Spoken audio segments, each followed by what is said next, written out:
Bismillahirrahmanirrahim. Hi viewers, welcome to Structure Analysis Essential. तो इस lecture में हम वही लेक्चर 2 का पार्ट 2 है। पार्ट 1 में हमने ये डिस्कस किया था कि अगर हमारे पास वन रिडंडेंट एक्शन हो तो उसकी जर्नल फॉर्मुलेशन क्या है अगर आप स्ट्रक्चर को फोर्स मेथड ऑफ एनालिसिस से सॉल्व करना चाहते हैं। तो इस लेक्चर में हम देखेंगे कि टू रिडंडेंट फोर्सेस की जर्नल फॉर्मुलेशंस क्या होंगे। सो ये आपके पास एक बीम है, ठीक है, जिसके ऊपर मुख्तलिफ़ किस्म के लोड्स मैंने लगा दिए हैं। पॉइंट लोड भी हो सकता है, यूडीएल भी, यूवीएल भी, और ये पिन सपोर्ट और बाकी रोलर सपोर्ट। तो इस मेंबर्स की यानी इस बीम की, ये एक कॉन्टीन्यूस बीम है, इसकी कुछ प्रॉपर्टीज़ होंगी, ठीक है। मेंबर लेवल प्रॉपर्टीज़, लेंथ है यानी इनकी कुछ लेंथ्स होंगी। मटेरियल लेवल प्रॉपर्टी, उसको हम मॉडुलस ऑफ इलास्टिसिटी या यंग मॉडुलस कहते हैं, ठीक है, जो कि स्ट्रेस स्ट्रेन कर्व से आती है आपकी, उसकी स्लोप जो हुक्स लॉ तक होती है वो वाली। क्रॉस सेक्शन लेवल प्रॉपर्टी है मोमेंट ऑफ इनर्शिया, ठीक है। तो ये इनकी प्रॉपर्टी है। बेसिकली इन प्रॉपर्टी को यूज़ करके ही हम कोई फ्लेक्सिबिलिटी स्ट्रक्चर की कैलकुलेट करते हैं, या फ्लेक्सिबिलिटी कोफिशिएंट्स बेसिकली, या स्टिफनेस कोफिशिएंट्स यूज, तो उनमें ये तीन प्रॉपर्टीज़ जो है वो यूज़ होती है। तो हम देखेंगे कि इसकी डिग्री ऑफ स्टैटिक इंडिटर्मिनेंसी क्या है, क्योंकि फोर्स मेथड ऑफ एनालिसिस में हम डिग्री ऑफ स्टैटिक इंडिटर्मिनेंसी देखते हैं। तो degree of static indeterminacy is equal to external plus internal, and we know कि बीम के लिए इंटरनल इंडिटर्मिनेंसी क्या है, ऑलवेज ज़ीरो। तो डिग्री ऑफ स्टैटिक एक्सटर्नल जो है that is R-3 for 2D। तो इसमें टोटल रिएक्शन है 1 2 3 4 5, 5 - 3, दिस इज 2 डिग्री। अब इसकी हम जर्नल फॉर्मूलेशन देखते हैं कि कैसे हम इसको सॉल्व कर सकते हैं। तो 2 डिग्री का क्या मतलब है? 2 डिग्री का ये मतलब है कि जिस तरह हमारे पास अवेलेबल इक्वेशन है summation of F X is equal to zero, summation of F Y is equal to zero, and summation of M is equal to zero, ठीक है। तो इन तीन इक्वेशन से हमारा ये वाला जो स्पेसिफिक प्रॉब्लम है ये सॉल्व नहीं होता, क्योंकि अवेलेबल इक्वेशन 3 है और अननोन्स हमारे पास 5 है। तो हमें दो इक्वेशंस कहीं से लेके आनी है, और अगर आप फोर्स मेथड ऑफ एनालिसिस के साथ डील कर रहे हो तो ये इक्वेशन कहाँ से आएंगी? ये इक्वेशन आएंगी कॉम्पिटिबिलिटी कंडीशन से, और कॉम्पिटिबिलिटी कंडीशंस आप अपने स्ट्रक्चर्स से एक्सट्रैक्ट करेंगे, ठीक है, यानी निकालेंगे अपने स्ट्रक्चर से। अब लेट सपोज ये वही बीम है जो पिछले स्लाइड पे हमने शो किया है। अब हमारा फर्स्ट स्टेप क्या होता है? Step number first, selection of redundant action, कि आप इसमें से कोई भी दो फोर्सेस को रिडंडेंट एक्शन ले लें, क्योंकि रिडंडेंट एक्शन आपने उतने लेने हैं जितनी आपकी स्टैटिक इंडिटर्मिनेंसी आई है। तो इसमें से हम चूज कर लेते हैं this is R1 and this is R2, this is point 1 and this is point 2, ठीक है। बकाया पॉइंट को आप बेशक 3 कह लें और 4 कह लें, इसके ऊपर कोई लोड है।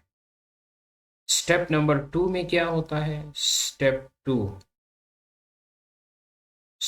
2 में ये है कि आप स्ट्रक्चर को रिलीज करते हैं या बेसिकली BDS बनाते हैं, BDS फॉर्मेशन। BDS क्या है? बेसिक डिटर्मिनेट स्ट्रक्चर और प्राइमरी स्ट्रक्चर और रिलीज स्ट्रक्चर, ठीक है। तो दिस इज द थिंग्स, एक सिंपली सपोर्ट बीम बन गया। इसके ऊपर अच्छा ये पॉइंट जहाँ पे हैं ये 1 और 2, बेशक इसको यहाँ पे आपने मार्क कर देना है, ठीक है। सपोर्ट्स हमने हटा दिए। अब इन लोड्स की वजह से ये कोई डिफ्लेक्शन इसमें आएगी। This is 1 point, this is 2 point. पिछले लेक्चर भी हमने डिस्कस किया था कि रियल लोड की वजह से जो भी डिफ्लेक्शन आएगी इस पॉइंट पे और इस पॉइंट पे, उसको हम डेल्टा 1L यानी डिफ्लेक्शन एट पॉइंट 1 या redundant at the location of redundant action 1 due to L का मतलब है ड्यू टू लोड, और इसको हम कह देंगे डेल्टा 2L। ये डिफ्लेक्शन है एट पॉइंट 2 या at the location of redundant action 2 due to load L, due to load. ठीक है, ये हो गया है स्टेप 2।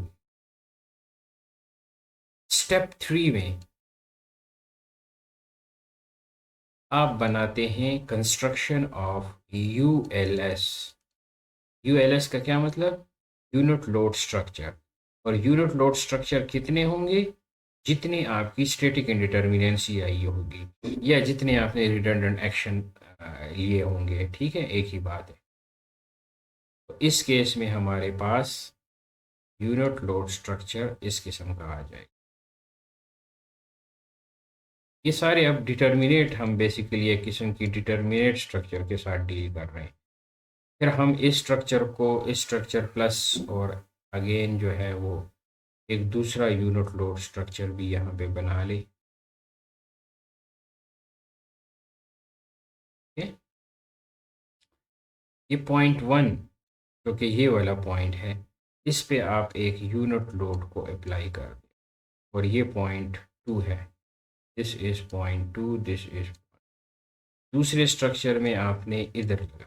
अच्छा, ये ख्याल रखें कि आपने एक ही स्ट्रक्चर पे 2 unit load at same time नहीं लगाने, ठीक है। ये इंपॉर्टेंट यहाँ पे बात है कि जितने आपकी डीएस होगी उतने ही आपके यूनिट लोड स्ट्रक्चर आएंगे। तो एक टाइम पे आपने एक पॉइंट पर जो है वो यूनिट लोड लगाना है। अब अगर ये यूनिट लोड आपने इसकी डायरेक्शन में आप लगाएंगे जिस डायरेक्शन में आपने एज्यूम किए होंगे रिडंडेंट एक्शन, और ये आपको मैंने पिछले लेक्चर में भी कहा था कि इस R1 को आप नीचे भी एज्यूम कर सकते हैं, दोनों को नीचे भी एज्यूम कर सकते हैं, एक को एज्यूम कर लें नीचे, एक को ऊपर कर लें, चाहे इसको चाहे इसको, वो आपके डिपेंड करता है। लेकिन एंड में अगर आपका आंसर कोई भी नेगेटिव आ गया R1 या R2 में से, तो जो आपने डायरेक्शन एज्यूम की होगी आपने उसको रिवर्स कर देना है। तो डायरेक्शन पे कोई नहीं है। हाँ, सिलेक्शन ऑफ रिडंडेंट एक्शन एक इम्पॉर्टेंट इशू होता है, और वो उसमें ये क्राइटेरिया है कि आपका जो बीडीएस बने वो बेसिकली स्टेबल स्ट्रक्चर हो। बस ये एक सिंपल क्राइटेरिया है। इसकी वजह से जो आएगा कर्व वो बेसिकली इस टाइप का आएगा। अब यहाँ पे जो डिस्प्लेसमेंट आएगी, देखें फ्लेक्सिबिलिटी क्या है? Displacement due to unit load. तो अगर इधर हम इसको कह दें तो इसको हम 1 कहेंगे, और इसको हम F21 कहेंगे। अब ये थोड़ा सा बात समझने वाली है कि F11 एक ये सबस्क्रिप्ट जो है इसका क्या मतलब है, और ये पहले का क्या मतलब है, और ये दूसरे 1 का क्या मतलब, या F21 का। देखें, this is point 1 and this is point 2, यानी रिडंडेंट एक्शन की लोकेशन के हिसाब, ठीक है। तो 1 जो पहला वाला 1 है वो आपको शो करता है डिस्प्लेसमेंट की लोकेशन, और ये जो दूसरा 1 है ये आपको बताता है यूएलएस की लोकेशन। इस स्ट्रक्चर में हमने यूनिट लोड फर्स्ट पॉइंट पे लगाया, और जो डिस्प्लेसमेंट आ रही है वो फर्स्ट पॉइंट पे आ रही है। तो फर्स्ट का मतलब ये है कि डिस्प्लेसमेंट की लोकेशन, डिस्प्लेसमेंट लोकेशन, और दूसरा यूनिट लोड। ये वाला पॉइंट डेफिनेटली 2 1 होगा, क्योंकि पहला सबस्क्रिप्ट डिस्प्लेसमेंट बता रहा है 8.2 ड्यू टू यूनिट लोड 8.1। ठीक है, पॉइंट 1 पे जो हम आया। अब ये क्या होंगे, this is point 1 and this is point 2। ठीक है, तो दिस इज एफ। फर्स्ट है, फर्स्ट सबस्क्रिप्ट क्या शो कर रहा है, डिस्प्लेसमेंट 8.1 ड्यू टू लोड 8.2, और ये क्या हो जाएगा, F22। तो इसका कुछ इस किस्म का मैट्रिक्स बनेगा। अभी हम जब इसकी फॉर्मुलेशन कर लेंगे तो कुछ इस टाइप का बनेगा, 2 1 एंड F22 इस किस्म की। ठीक है, तो अब क्या करना है, हमने इसको हमने R1 से मल्टीप्लाई कर देना है और इस स्ट्रक्चर को हमने R2 से मल्टीप्लाई कर, कि अगर यूनिट लोड की वजह से ये डिस्प्लेसमेंट आ रही है तो R1 की वजह से कितनी आएगी। और फिर आपने स्टार्ट में जो इनिशियल हमने लेना है, जो हमारे पास मेन कॉम्पिटिबिलिटी इक्वेशंस हैं 1 और 2 पर, वो ये हैं कि ये लोड्स, इनकी वजह से जो बीम डिफ्लेक्ट होगा कुछ इस टाइप का होगा। ठीक है? और हो सकता है इधर आ जाइए। ठीक है, तो ये हर जगह से डिफ्लेक्शन इसमें आ सकती है, लेकिन सपोर्ट पे नहीं आ सकती अनटिल के मेंशन हो कि आपका सपोर्ट डिस्प्लेस कर गया है, यानी सेटल डाउन कर गया है। ठीक है, वो एग्जिस्टिंग स्ट्रक्चर के केस में हो सकता है, न्यू में आप नहीं लेते। तो ये हो गया है। अब आते हैं हम इसकी, तो इसमें जो बिग पिक्चर है कॉम्पिटिबिलिटी इक्वेशंस की, वो है कि इस पॉइंट पे डिस्प्लेसमेंट जीरो और इस पॉइंट पे डिस्प्लेसमेंट, तो इसको हम लिख देंगे कि Δ1 इज इक्वल टू ज़ीरो, एक ये लिख देंगे और एक लिख देंगे कि Δ2 इज इक्वल। अब ये मेन इक्वेशंस हैं। अब Δ1 क्या है, Δ1 क्या है, ये है, ये देखें, लोड की वजह से जो डिस्प्लेसमेंट आई है इसको आपने वापस इधर ज़ीरो पे लेके आना है, आप अपने स्ट्रक्चर के साथ कॉम्पेटेबल करना है। ठीक है, इन डिस्प्लेसमेंट को। सो Δ1L, this displacement plus this displacement plus this. अब ये डिस्प्लेसमेंट क्या कितनी होगी, F11 इंटू R1, क्योंकि इस पूरे स्ट्रक्चर को हमने R1 से मल्टीप्लाई। ठीक है, तो Δ1L plus F11 R1 plus F12 R2, तो ये आ जाएगा।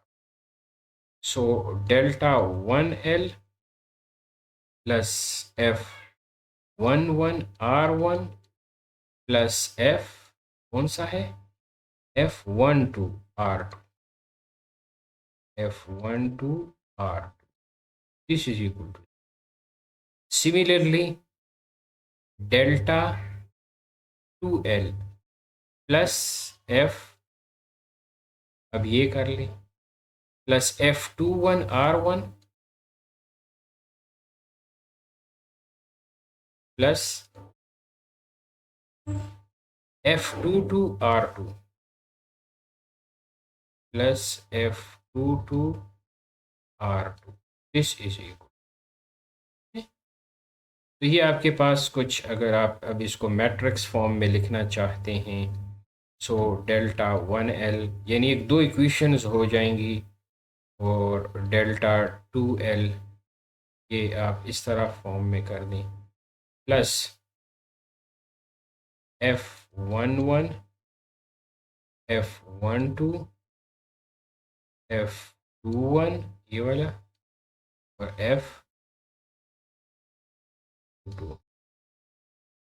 इंटू R1 और R2 So this is equal to 0 0. अब पिछले लेक्चर में मैंने ये बताया था कि this will not always be zero. ठीक है, अगर सपोर्ट सेटलमेंट का केस है तो उसमें तो बिल्कुल ये ज़ीरो हो ही नहीं सकता।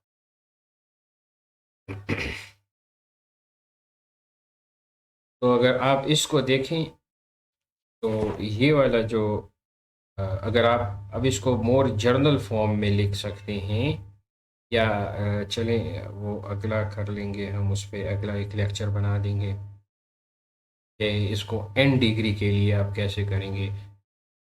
मतलब अगर आपके पास 10, 100 या 1000 रिडंडेंट एक्शन आ जाए तो उसके लिए जर्नल फॉर्मूलेशन क्या करेंगे। तो सो ये वाला जो मैट्रिक्स है, दिस इज़ द